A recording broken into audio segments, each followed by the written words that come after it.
आपण पाहत आहात लोकधारा मराठी न्यूज, आवाज जनतेच्या हक्कासाठी।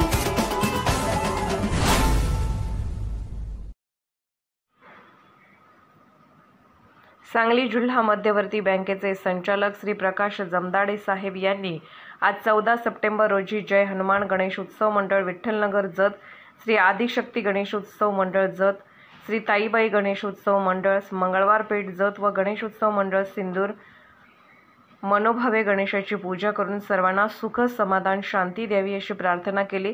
तसेच श्री राम सेवाभावी संस्था सिंदूर यांच्या वतीने गणेश उत्सवानिमित्त कन्नड नाटक हा कार्यक्रम आयोजित केला आहे। या कार्यक्रमाचे उद्घाटन श्री प्रकाशराव जमदाडे साहेब यांच्या हस्ते झाले। यावेळी Chandrakant Guddodgi, Shivappa Tawashi, Laxman Jakhgond, Gangapa Harogiri, Shankar Mudshi, Jaggond chairman, Madgel vice chairman Suresh Mudsi, Balegai secretary, Hiremath secretary Irappa Tawashi, Chandrakant Bamane, संस्थेचे अध्यक्ष माधवराव पाटील, उपाध्यक्ष चंद्रकांत कुल्लोळगी उपस्थित होते। लोकधारा मराठी न्यूजला लाईक करा, शेअर करा आणि सबस्क्राईब करा।